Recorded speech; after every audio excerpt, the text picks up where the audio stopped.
ఓం ఓం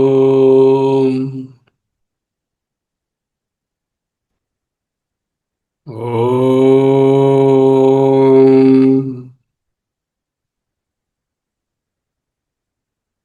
స్థిర సుఖమాసనం. అహమస్మి, అహమస్మి, అహమస్మి. మహావాక్యరత్న ప్రభావళి, 5వ ప్రకరణం, ఉపదేశవాక్య ప్రకరణం. ఈనాడు ఆత్మోపనిషత్తు నుంచి మహావాక్య విచారణ. నిద్రాయా లోకవార్తాయా శబ్దాదేరాత్మవిస్మృతే కచ్చిన్నావసరం దత్వా చింతయాత్మానమాత్మని. పుస్తకంలో గత్వా అని ఉంది, దోషం. దత్వా చదువుకోవాలి. ఈ పుస్తకంలో అనేక చోట్ల పలు దోషములు గలవు. ఆ శ్లోకంలో తప్పులు, రిఫరెన్స్లో తప్పులు, భావం చదవనే అక్కర్లేదు. అక్కడున్న భావాన్ని చూడక్కర్లేదు. అయితే ఈ శ్లోకాలు మనకు గైడ్, మహావాక్యాలు అనేటటువంటి కావాలంటే ఒక చోట సంకలనం చేయబడి ఉంది కదా, అది చాలా ఉపయోగమే. సదలా ఉంచి నిద్రాయా లోకవార్తాయా శబ్దాదేరాత్మవిస్మృతే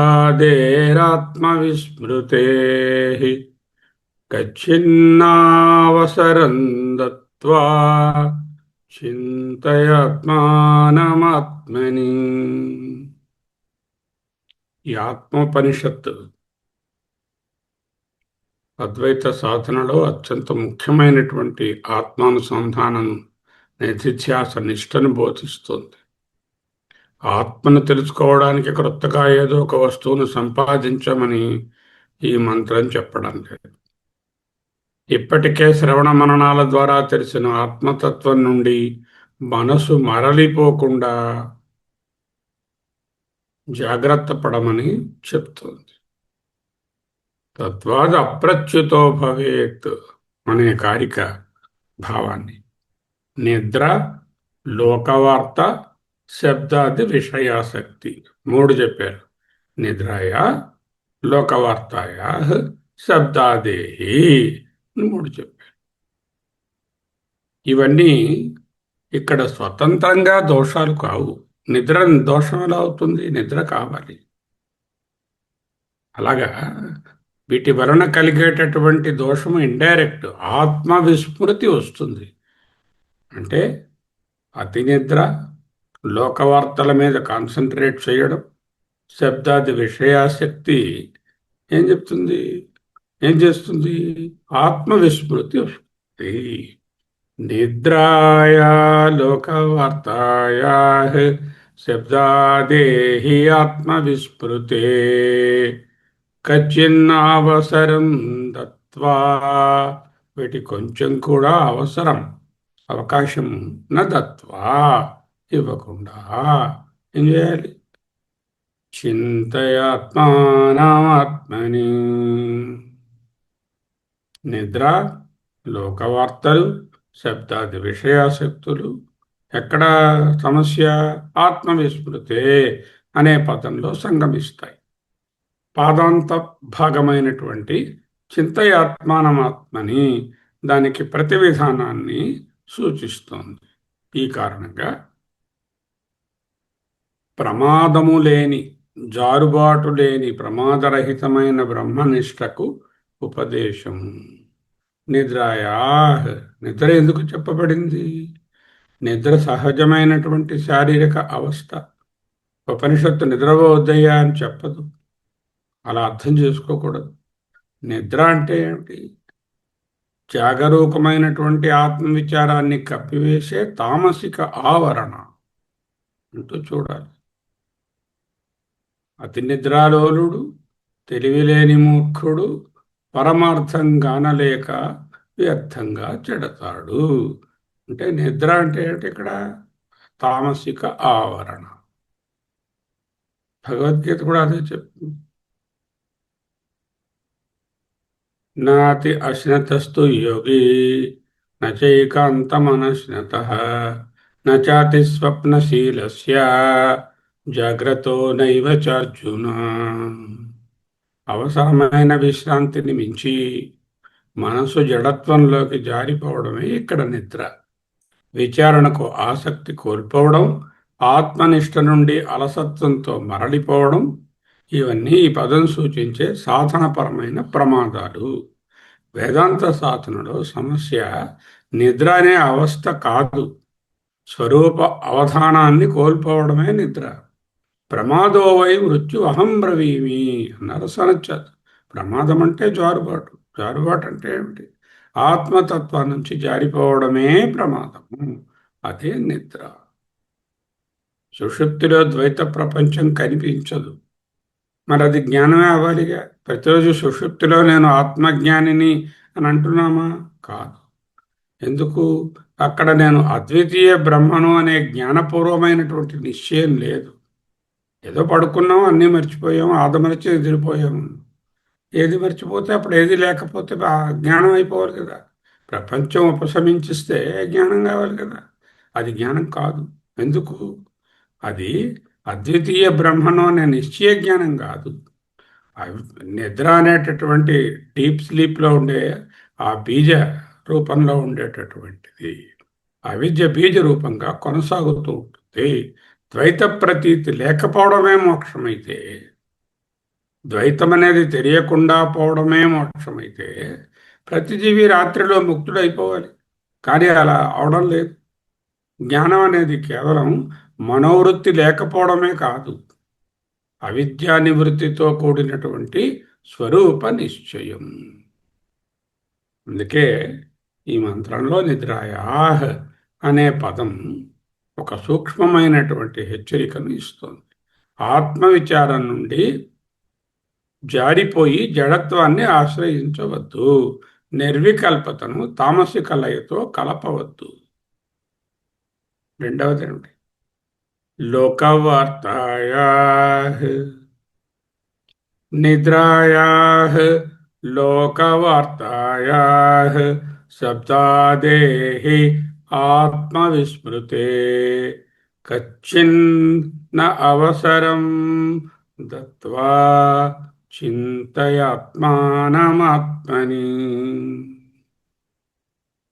నిద్రాయాః అనే పదాన్ని చూశాం. లోకవార్తాయాః, లోకవార్తల కోసం మనసు బయటకు ప్రయాణం చేస్తుంది. మనసు బయటకు ఫ్లో అవుతుంది. ఈ ప్రపంచంలోకి మనసు ప్రవహించడమే లోకవార్త. లోకవార్త అంటే న్యూస్ 5 నిమిషాలు వినడం కాదు, వినకుండా ఉండడం కాదు. ఇతరుల విషయాలు, ప్రపంచంలో జరుగుతున్న సంఘటనలు, ప్రశంసలు, నిందలు, వాదాలు, వివాదాలు, అనవసరమైన సంభాషణలు, ఈనాటి కాలంలో వాట్సాప్లు, ఫేస్బుక్లు, లెగ్బుక్లు, ఇన్స్టాగ్రాములు, సోషల్ మీడియాలు, ఇవన్నీ లోకవార్తాయా? ఏమైంది? చెప్పు చెప్పు, వాళ్ళు ఏమన్నారు? నా గురించి ఏమనుకుంటున్నారు? అలా వాళ్ళిద్దరి గురించి ఏదైనా విషయం ఉంటే చెప్పు. ఎవరికి ఏమైంది? నిరంతరమైనటువంటి బాహ్య ఆసక్తి నాకు, వేరేది ఉండదు. నాకంటే ఇతరుల విషయాలు, లోక విషయాలు ఎక్కువ కావాలి నాకు. ఇవన్నీ లోకవార్తల పరిధిలోకి వస్తాయి. మనసు ఒక సహజమైనటువంటి బహిర్ముఖత్వంతో ఉంటుంది. అది తన స్వరూపాన్ని పరిశీలించడం కంటే బయట జరుగుతున్న విషయాలలో సంచరించడానికి ఇష్టపడుతుంది. ఎందుకంటే ఆత్మవిచారం అహంకారపు మూలాన్నే ప్రశ్నిస్తుంది. ఈ లోకవార్త అంతా ఏం చేస్తుంది? అహంకారాన్ని పోషిస్తుంది. ఆత్మవిచారం ఏమిటి? నీవు ఎవరో తెలుసుకో అంటూ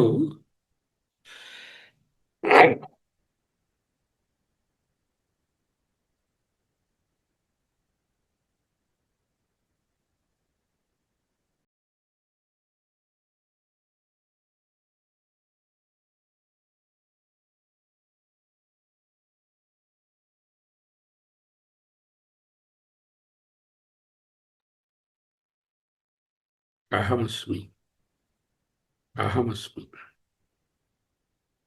సో మనస్సుకు ఒక బహిర్ముఖత్వం ఉంటుంది.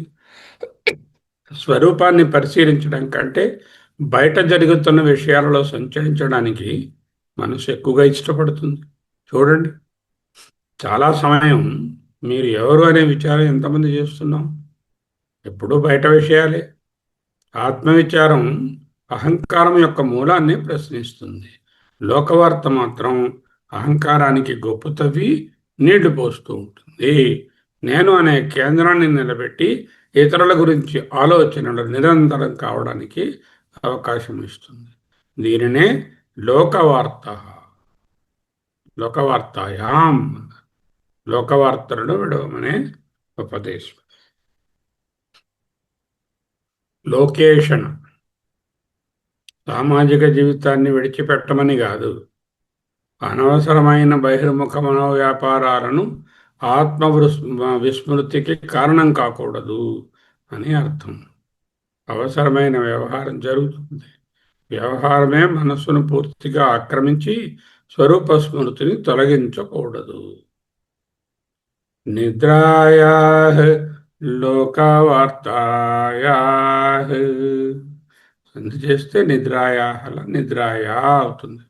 నిద్రాయా లోకవార్తాయా శబ్దాదేహి ఆత్మవిస్మృతే, శబ్దాదేహి ఆత్మవిస్మృతే, శబ్దాదేరాత్మవిస్మృతే. రుకారం వచ్చినది, విసర్గలో రుత్వసంధి. శబ్దాదేహి ఆత్మవిస్మృతే. నిద్ర అంటే తామసిక ఆవరణ, స్వరూపావధానాన్ని కోల్పోవడం, ప్రమాదంలోకి జారిపోవడం. అవిద్యా నివృత్తితో కూడిన స్వరూప నిశ్చయం కలగడానికి అడ్డంగా ఉంటుంది. లోకవార్తలు మనస్సులు బయటకు తీసుకుని పోయే ప్రపంచ ప్రవాహం. ఇది అహంకారాన్ని రెచ్చగొడుతుంది. చేత అహంకారాన్ని తగ్గించుకోవడం ఆత్మవిచారం, అహంకారాన్ని రెచ్చగొట్టడం లోకవార్తలు. అందువలన సామాజికమైన జీవితాన్ని నడుపుతున్న అవసరమైనంతవరకే బహిర్ముఖత్వాన్ని ఉంచుకుంటూ ఆత్మవిస్మృతికి మనోవ్యాపారం కారణం కాకూడదు అనే బోధన చక్కగా కనపడుతుంది. శబ్దాదేహి విషయ పంచకం, శబ్దస్పర్శ రూపరసగంధాలన్నీ శబ్దాదేహి అనే దాంట్లోనే ఉన్నాయి. అంటే మొత్తం ఇంద్రియ ప్రపంచమే ఇక్కడ సూచించబడుతోంది. ఇంద్రియాలు సహజంగా తమ తమ విషయాల వైపు ప్రవహిస్తాయి. శ్రోత్రం శబ్దాన్ని, చక్షు రూపాన్ని, జిహ్వ రసాన్ని ఈ విధంగా అనుసరిస్తూ వెళుతూ ఉంటాయి. వాటి వెనుక మనస్సు కూడా ప్రవహిస్తూ ఉంటుంది. అదే దృశ్య ప్రపంచం. అవన్నీ సత్యమనేటటువంటి అధ్యాస మరింత బలపడుతుంది. శబ్దాదేహి, శబ్దాదిభిః పంచభిరేవ పంచ పంచత్వమాపుః స్వగుణేన బద్ధా కురంగమాతంగ పతంగమీనా భృగా నరః పంచభిరంచితః కిం. శబ్దాదిభిః శబ్దము మొదలైన పంచ విషయములు, పంచ విషయ పంచకం. శబ్దాదిభిః పంచభిరేవ ఐదే అయినప్పటికీ పంచత్వమాపు ఐదు రకాలుగా నాశనం చేస్తాయి. పంచత్వం అంటే నాశనం. పంచవిధములుగా పంచత్వాన్ని పొందిస్తాయి. ఎప్పుడు? స్వగుణేన బద్ధ, శబ్దములు వాటి యొక్క గుణములతో కలిసి ఉన్నప్పుడు. ఎగ్జాంపుల్, కురంగ, మాతంగ, పతంగ, మీనా, భృంగ. కురంగము లేడి, అది శబ్దం అనేటటువంటి ఇంద్రియానికి లోబడి చనిపోతుంది. మ్యూజిక్ వాయిస్తారు. ఆ మ్యూజిక్ నిజమనుకుని పిలుస్తున్నారని వెళుతుంది. అక్కడ దాన్ని చంపేస్తారు.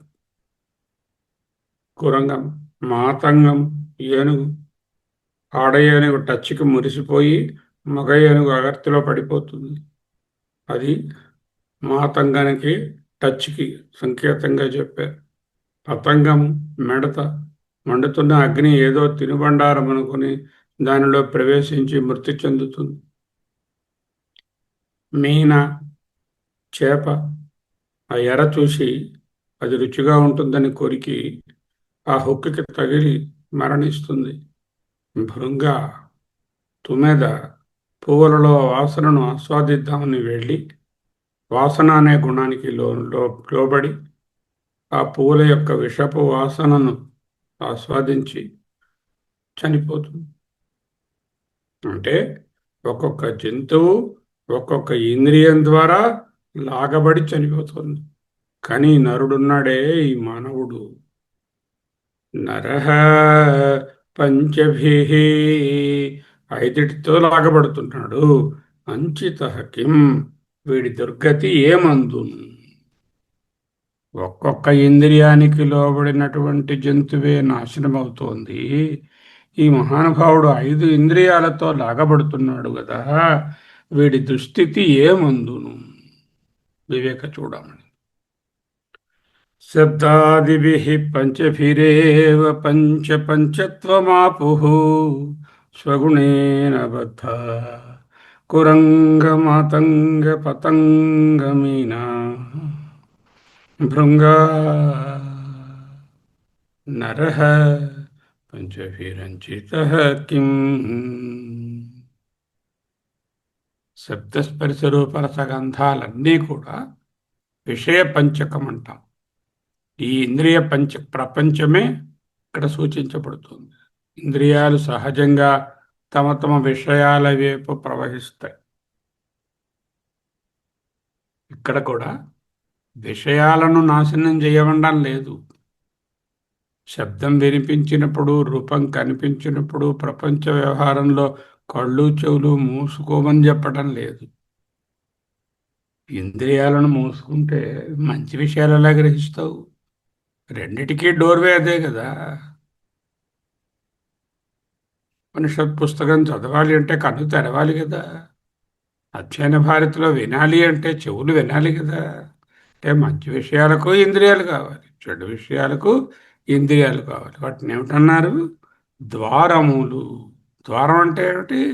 అవసరమైనప్పుడు మాత్రమే తెరుస్తూ మిగతా సమయంలో మూసి ఉంచి భద్రతతో నిలిపేదాన్ని ద్వారము, ద్వారమందము, తలుపు అంటారు. Use the gates there. Gated entry for the విషయాస్. That is called gated channel అంటారు. It's gated. It is not free flow of everything inside. You have to gate the ఇంద్రియాస్. విషయ గ్రహణంలో తప్పు కాదు, విషయ తాదాత్మ్యంలోనే మిస్టేక్. ఎవరైనా ఏదైనా అంటారో మాట వినడమే. తాదాత్మ్యం చెందిపో అక్కర్లేదు. దృశ్యమైనది మారుతున్నప్పటికీ దానిని తెలిసే ద్రష్టృ చైతన్యం మారడం లేదనే వివేకం కోల్పోయినప్పుడు విషయానుభవము ఆత్మవిస్మృతిగా మారుతుంది. విస్మృతి అంటే మరచిపోవడం. ఇందులోనే ఉన్నాం మనం. ఆత్మవిస్మృతిలో ఉండబట్టే ఈ దేహభావంతో జీవిస్తున్నాం. ఆత్మవిస్మృతి కారణాలు ఏమిటి?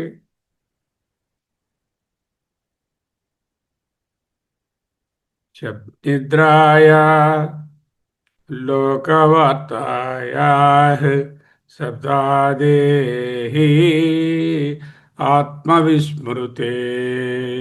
ఈ మూడు నీ స్వరూపాన్ని మర్చిపోవడానికి అత్యంత కారణములు. విషయ గ్రహణం జరిగినా విషయ తాదాత్మ్యం లేకుండా చూసుకోవడం. సాధకుని లక్ష్యము ఇంద్రియాలను శత్రువులుగా చూడడం కాదు. ఇంద్రియానుభవం మధ్యలోనే ఇది దృశ్యము, దీనికి ప్రకాశకమైనటువంటి చైతన్యము నా స్వరూపము, ఈ దృశ్యము నన్ను బాధించదు అనే వివేకాన్ని కోల్పోకుండా ఉండాలి. ఆత్మవిస్మృతే అనేది మంత్రంలో గుండెకాయ, కీలకమైనటువంటి పదం. అహమస్మి, అహమస్మి, అహమస్మి.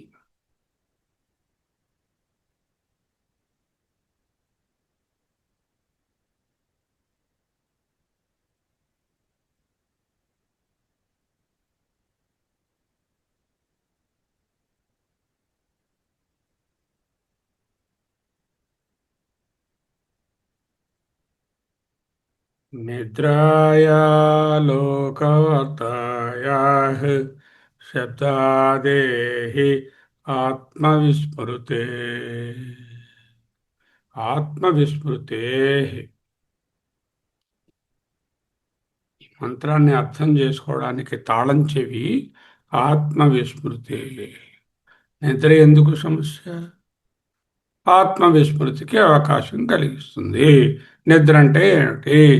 స్లీప్ కాదు, అవిద్య, అజ్ఞానం. లోకవార్త ఎందుకు సమస్య? అది ఆత్మవిస్మృతికి దారితీస్తుంది. ఎందుకు?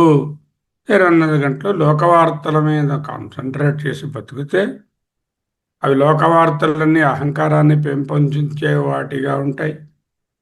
అహంకారాన్ని కోల్పోవడమే ఆత్మజ్ఞానం. అహంకారం వెర్రితలలు వేయడమే ఆత్మజ్ఞానం. ఆత్మస్వరూపాన్ని మరచిపోవడం. దానికి లోకవార్తలు బాగా సహకరిస్తాయి. అందువలన ఆత్మ విస్మృతి. శబ్దాది విషయాలు ఎందుకు అవరోధాలు? వాటిలో మనసు లీనమవుతే స్వరూపాన్ని మరచిపోయి ఆత్మ విస్మృతిని కలిగిస్తాయి. ఆత్మ విస్మృతి అనే పదాన్ని కూడా జాగ్రత్తగా అర్థం చేసుకోవాలి. ఎందుకు? ఆత్మని మర్చిపోగలరా ఎవరైనా? ఏదైతే సచ్చిదానందం, ఏదైతే నిరంతర సత్యం, నిత్యము, దానిని విస్మృతి చెందే అవకాశమే లేదు. ఆత్మ విస్మృతి అంటే ఆత్మ నిజంగా ఎప్పుడూ మరచిపోబడదు. నేను అది వస్తువు కాదు కదా, ఆ వస్తువు మిస్ప్లేస్ అవడానికి, ఒక వ్యక్తి కాదు కదా కనపడకుండా పోవడానికి. చేత నేను లేను అనే అనుభవము ఎవరికీ లేదు. ఎవరినైనా అడగండి, మీరున్నారా? ఏం ప్రశ్న అండి? ఉండండి మా అబ్బాయిని అడిగి చెప్తాను అని అనరు కదా. నేను ఉన్నాను, అహమస్మి అనే దానిలో మరుపు లేదు అసలు. అయితే మరచిపోయేది ఆత్మ యొక్క యథార్థ స్వరూపము. ఆ నేను ఉన్నానులో నేననేది శుద్ధ చైతన్య ఆత్మ అని మరచిపోవడమే ఇక్కడ ఆత్మ విస్మృతి. స్వరూప సత్యం అవడానికి ముందే ఏమవుతుంది? శరీర సత్యత్వం స్థిరపడుతుంది. నేను శరీరం, అవును, నేను మనస్సు, ఇది నా మనస్సు, నేను కర్తను, నేను భోక్తను అనే అధ్యాస పెచ్చు పెరిగింది. అందువలన యథార్థ స్వరూప జ్ఞానం వెనకబడింది. దీని పేరే ఆత్మ విస్మృతి.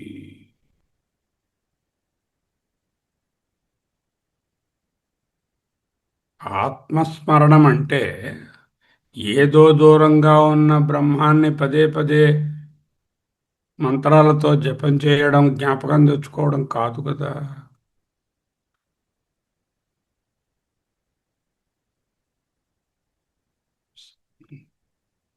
నిద్రాయ లోకవార్తాయ శబ్దాదేహి అనే వాటి యందు మరలినటువంటి మనస్సులో, సోకాల్డ్ అనాత్మ అనేటటువంటి వాటిలో నేను, నాది అనే తాదాత్మ్య బుద్ధి ప్రవేశించకుండా ఉండడమే ఆత్మస్మృతి. అలా ప్రవేశించడమే ఆత్మ విస్మృతి. దేహ వ్యవహారాలు జరుగుతున్నా ఈ దేహమే నేను కాదు. మనోవృత్తులు వస్తున్నా మనసు నేను కాదు. అనుభవాలు మారుతున్నా వాటిని ప్రకాశించే చైతన్యం మారదు. ఈ నిశ్చయం చెదరకపోవడమే ఆత్మస్మృతి. తరువాత క్వచిన్న అవసరం దత్వా, క్వచిత్ అన్నారు. క్వచిత్ అంటే ఎక్కడైనా, ఎప్పుడైనా, in any situation, at any time. ఎక్కడైనా, ఎప్పుడైనా, క్వచిత్. నా అవసరం దత్వా, గత్వ కాదు, పుస్తకంలో ఉన్నట్టు. నా అవసరం దత్వా, అవకాశం ఇవ్వకుండా. అవసరం అంటే అవకాశం, దత్వ అంటే ఇవ్వడం. నా అవసరం దత్వ అంటే అవకాశం ఇవ్వకుండా, ఆత్మ విస్మృతికి మనస్సులో ఛాన్స్ ఇవ్వకుండా, ఆత్మ విస్మృతిని కలిగించే మూడు విషయాలను జాగ్రత్త పడుతూ, నిద్ర, లోకవార్త, శబ్దాదులను జాగ్రత్త పడుతూ, మనసులో ఆత్మ విస్మృతికి అవకాశం ఇవ్వకుండా, క్వచిన్న అవసరం తత్వా. దీనిని నిరంతర మానసిక ఒత్తిడిగా అర్థం చేసుకోకూడదు. ఇదో పెద్ద ప్రెషర్ అయిపోయిందండి, ఆత్మని జ్ఞాపకం చేసుకోవాలి, అనాత్మను మర్చిపోవాలి అనే పెద్ద ప్రోగ్రాం పెట్టుకుని, నేను ఆత్మను, నేను ఆత్మను, నేను ఆత్మను, నేను శరీరం కాదు, శరీరం కాదు అంటూ బలవంతంగా ఆలోచిస్తూ ఉంటే అది ఆత్మనిష్ట కాదు. ఇక్కడ ఉద్దేశం జారుబాటు లేకుండా ఉండడం, ప్రమాదరాహిత్యం. జ్ఞానానికి విరుద్ధమైన దేహాత్మవాసన మళ్ళీ ఆధిపత్యం పొందకుండా, తిరిగి పుటకరించకుండా జాగరూకతతో ఉండడాన్నే ఇక్కడ క్వచిన్న అవసరం తత్వ. శ్రవణంలో తత్వమనిషి అనే వాక్యార్థం తెలిసింది, సందేహాలు తొలగాయి. అయినప్పటికీ దేహాత్మవాసన వలన ఈ విపరీత భావన మళ్ళీ మళ్ళీ తలెత్తుతోంది. చింతయాత్మానమాత్మని, బ్యూటిఫుల్ ఫ్రేజ్. ఆత్మానం, ఆత్మని. ఆత్మానం అంటే నీకు నీవే ఆత్మని, నీ యందే దానిని చింతించు. సాధారణంగా చింతనలో చింతించేవాడు ఒకడు, చింతింపబడే వస్తువు ఒకటి, వేరుగా ఉంటాయి. ఫలానా ఫలానా వస్తువు కావాలి, దాని గురించి చింతిస్తున్నవాడు వీడు, ఆ వస్తువు వేరే ఉంటుంది. ఇక్కడ అలా కాదు, ఆత్మానం ఆత్మని అని చెప్పడం విశేషం. సాధారణ విషయ ధ్యానం కాదని, ఒక రూపంగా ఆత్మను ఊహించవద్దని, హృదయంలో ఒక జ్యోతిలా వెలిగించుకోవడం కాదని, ప్రత్యక్ బోధకు ఆధారమైన స్వయం ప్రకాశంలో, చైతన్యంలో నిష్టని పొందడమే ఆత్మానం ఆత్మని, చింతయాత్మానం ఆత్మని. నిరంతర బ్రహ్మాకార వృత్తి, స్వరూపానుసంధానం, బ్రహ్మానుసంధానం.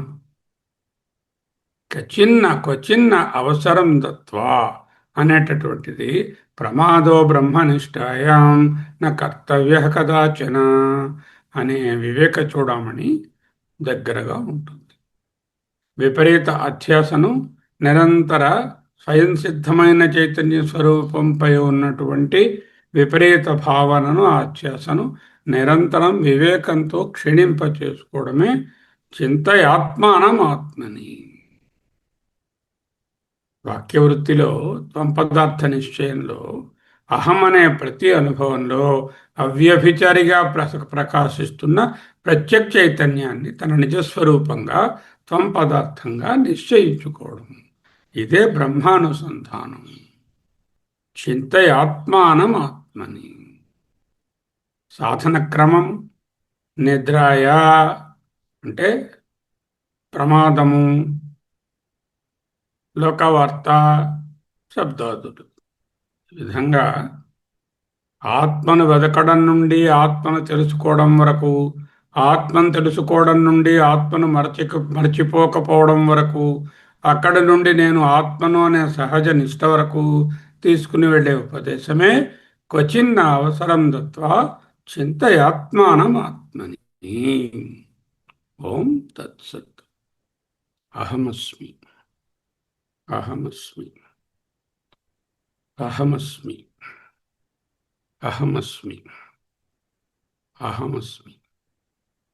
సోహం, సోహం, సోహం, సోహం. అహమస్మి. స్వస్తి.